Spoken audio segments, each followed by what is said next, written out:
Buying a car or selling a car? If you're not in the know, you could get ripped off. But in my showroom, I reveal the secrets of the car trade to help you choose the right motor and solve those motoring dilemmas. And in the workshop, Ed will show you how to save a fortune on those repair bills and get your car shifted. You'll even learn how to spot a lemon and avoid those dodgy motors. Welcome to Auto Trader. All the stock's laid out and we're well and truly open for business. I've got a trendy young dude coming down called Dean. Now, Dean's just been given a wage rise and he wants to spend some of that hard-earned cash on buying a Roadster. So let's hope I can sort him out. And I'm going to be helping out a fellow called Marcus who's having trouble selling his Mark I Golf GTI convertible. The main problem is the steering wheel is on the wrong side of the car. It's left-hand drive. And in Spot the Lemon, I'll be showing you how easy it is to be stitched up. And this humble motor is a real shocker. Right then, let's get to work.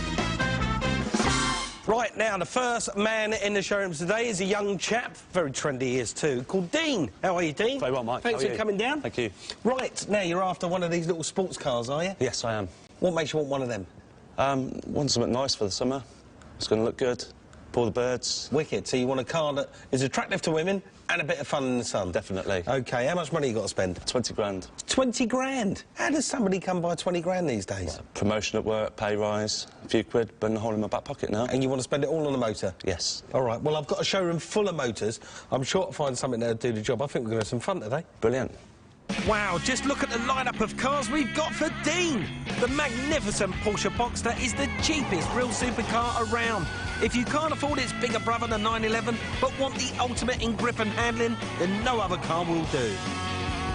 At the other end of the scale, the Mazda MX-5 could be your typical British sports car, except it's built in Japan, which means it's uber reliable, but it's also simple, unfussy and fun to drive in a retro kind of way. At some time in everyone's life, they should experience the Honda VTEC engine as mounted to incredible effect inside the S2000. It feels like it will detonate at 9,000 RPM, but instead, you just grab him for another gear. For good measure, I've also tossed a BMW Z4 into the mix. Its love it or loathe it styling masks a sharp-handling rocket that, despite the prestigious propeller badge, has failed to catch people's imagination. Hence, this surprisingly reasonable price tag. Right, now, the first car I'm going to show you is this. It's the cheapest one in the showroom, the Mazda MX-5. Okay. You can buy these now from about £12,000–13,000. They look fantastic, don't they? Definitely. This is everything the British sports car industry used to be. It's a bit tight. A bit tight, don't worry about that. We'll soon squeeze you in, that's better. See, that's what a salesman would normally say to you, but not down there. I like to give it to you for real. Can you see out the screen? Not very well, Mike, no. That's no good, is it? How tall are you? About 6'3". 6'3". Where would your head hit if you was in the crash? About there. Yeah. And your little cockatoo, that's sticking right out the top, so it's no good for your hairstyle. This car, then, is no good for you. Jump out. OK, then, Dean, the next car I'm going to show you is this, the BMW Z4. Nice. What a bit of kit, eh? Good-looking car. It is a good-looking car. Slide yourself in there. Thank you. Look at that, eh?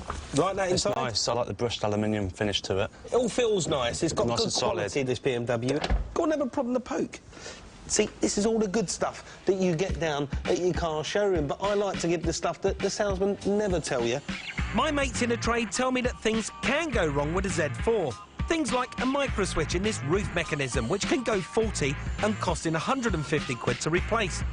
Coils in the rear suspension occasionally break at a cost of 200 quid. And if either headlight mists up with condensation, then a BMW dealer will refit them for around 250 smackers. So what do you think? I like the car, but I think some of the things you've highlighted have put me off a little bit. Right. OK, that's a shame, because it is a cracking car. And at that price point, £17,000, you should be able to find one with all these little problems fixed. OK. I think I'd like to move on to the next car, though. You want to move on to the next motor? Yeah. All right, well, let's show you this Honda. This is lovely. Come and have a sit in here. Over in the workshop, Ed's also trying to shift an open-top motor. This one belongs to Marcus Hendy, who's trying to sell it on but can't understand why his beloved motor just won't sell. So, Marcus, this is your Golf, but you're having loads of trouble shifting it, aren't you? I am, yeah. So how long have you actually had it up for sale?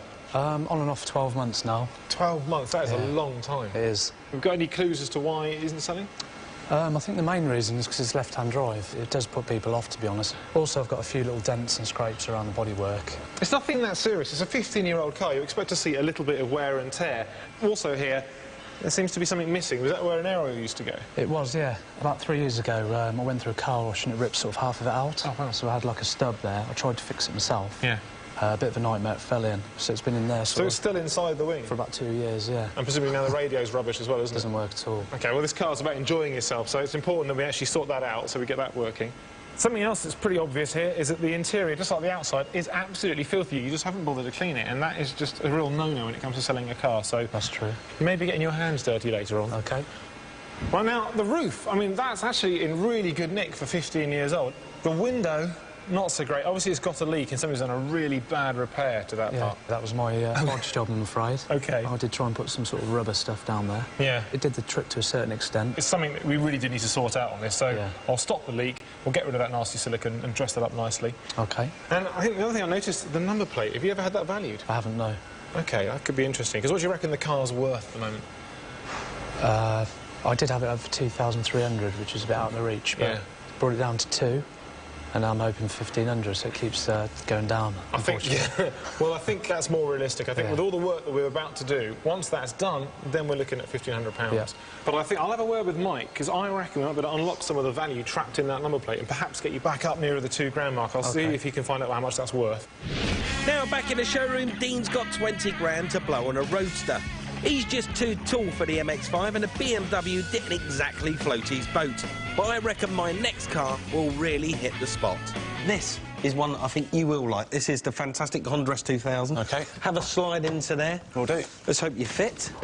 Oh, you do. Perfect. Now, this car is a 2003. It's done 25,000 miles. It's just fallen within your price range. They do hold their money, £18,000. And it's got that amazing 2-litre VTEC engine that just screams wicked. And would you Adam and Eve it? No sooner did the wheels touch the tarmac and the heavens open. And with showers forecast, there's no chance of getting the roofs down. Don't you dare change up what you experience at 9,000 RPM. Go for it. Now you change up. You don't need to change up until you hit the rev limiter in a car like this. What do you think of that? Phenomenal. Sticks to the road like glue. Constant power, no lag between the gear changes. This engine is a 2-litre VTEC. That means you get this awesome boost of power from about 5,500 RPM. It's got that menacing look from the front, with the headlamp staring down at the road.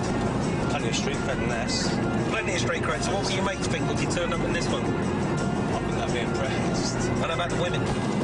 I think they'd be impressed as well. They would There's be. not much room in the back though for any... Hey! But even Honda's legendary reliability occasionally comes unstuck, and in my showroom, I always give the full story. First of all, let's start at the back.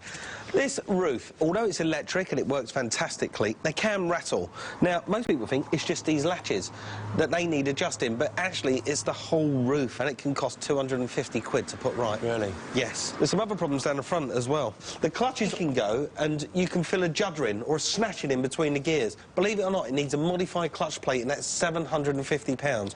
But the reason I asked you to pop the bonnet, Dean, is because under there is that cracking engine, but it's really worth checking the oil once a week. You need to pull the dipstick out to see if the oil is golden brown and falls between the two marks, very much like it is here. OK. If it's black, then you could be in for a very expensive engine rebuild, and that can be up to £1,500. Crikey, that's a lot of money. It is a lot of money.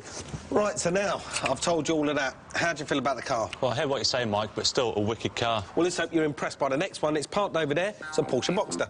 But hold your horses, because back over in the workshop, things are about to hot up with Marcus's left-hand drive Golf Cabrio.